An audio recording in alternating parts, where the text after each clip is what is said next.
बिस्मिल्लाहिर्रहमानिर्रहीम अस्सलाम वालेकुम जी। उम्मीद करता हूँ सब खैरियत से होंगे। आज का हमारा लेक्चर है डिफरेंशियल इक्वेशन का, बहुत ही इंपॉर्टेंट टॉपिक जो कि है पावर सीरीज़ मेथड।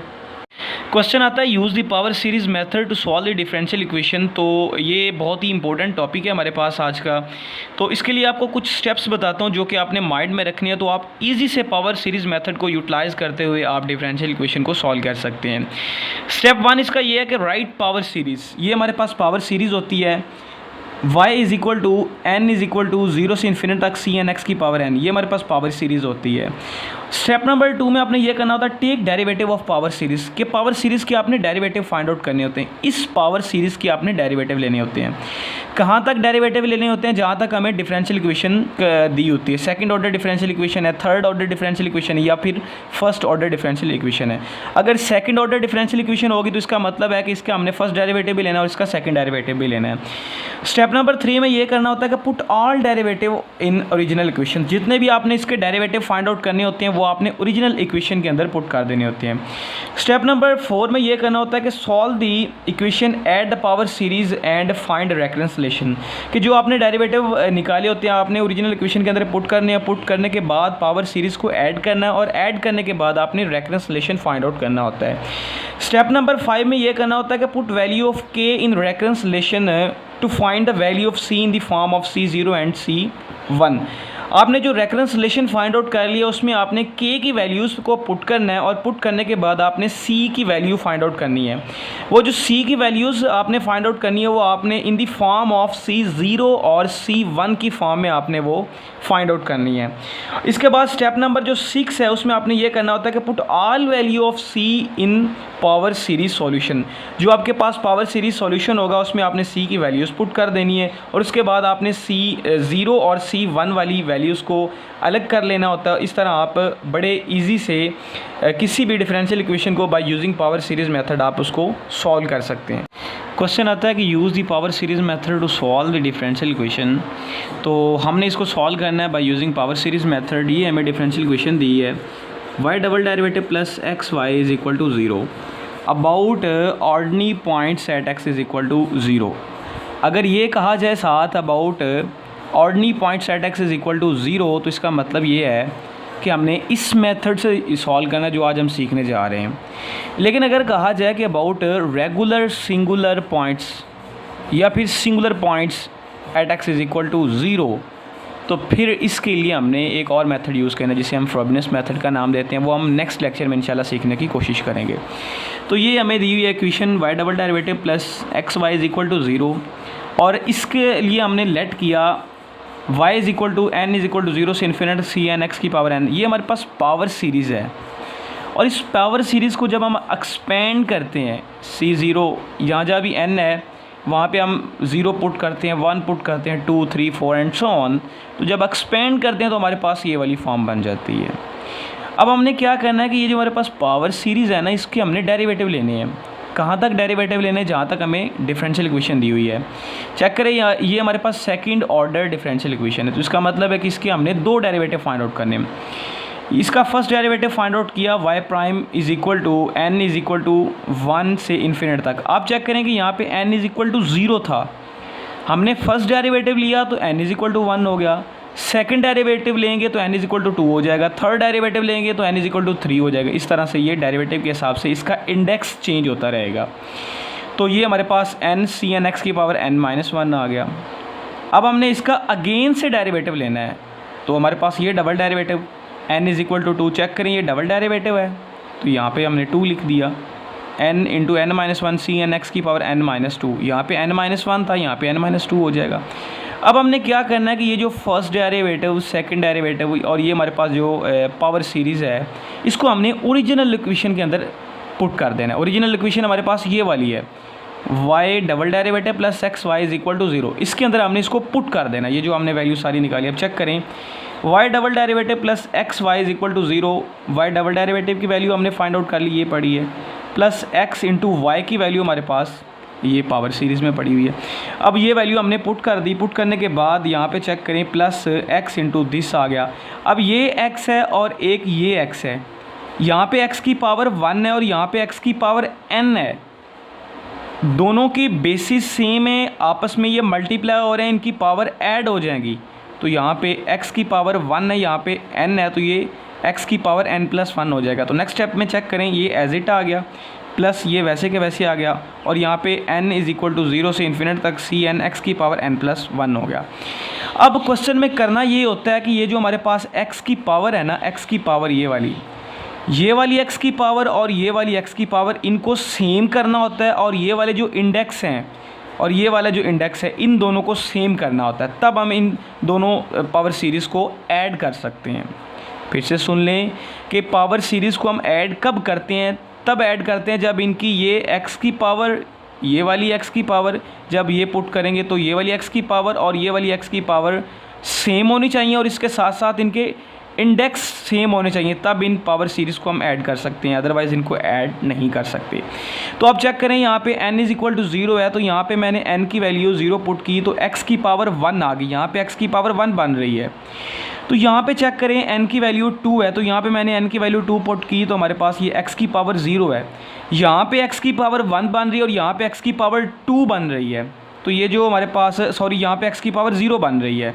तो ये जो छोटी वाली हमारे पास पावर है, इसको हम एक स्टेप आगे ले जाएंगे, ऐड कर देंगे इसके अंदर, इसको एक्सपेंड कर देंगे, और तब जाके हमारे पास ये वाली x की पावर और ये वाली x की पावर दोनों सेम हो जाएंगी। कैसे?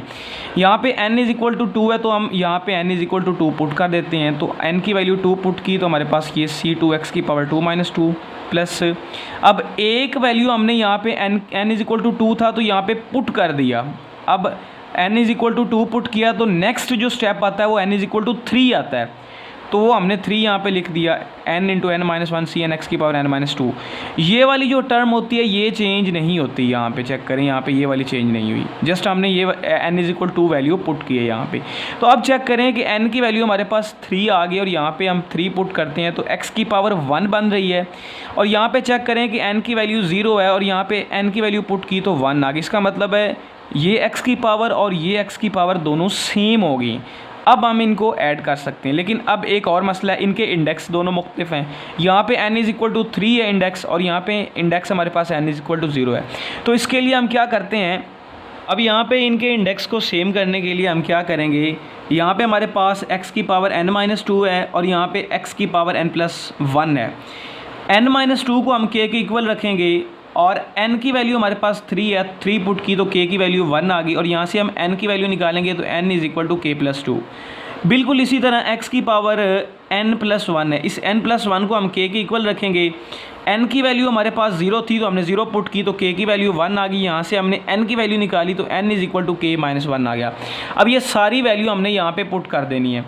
इसके लिए हमने ये वाली वैल्यू निकाली है, जहाँ पे हमारे पास n हमने 3 पुट किया था, तब हमारे पास k की वैल्यू 1 आई, तो हमने यहाँ पे k की वैल्यू 1 पुट कर दी, और n की वैल्यू हमने क्या निकाली, k+2, तो यहाँ पे हमने k+2 पुट कर दी। यहाँ पे चेक करें, k+2 आ गया, n-1 यानी कि k+2 और आगे -1 था, तो +2 और -1 प्लस का 1 आ गया, तो k+1 आ गया। यहाँ पे n की वैल्यू हमने क्या निकाली, k+2, तो ck+2, और यहाँ पे x की पावर k आ गया।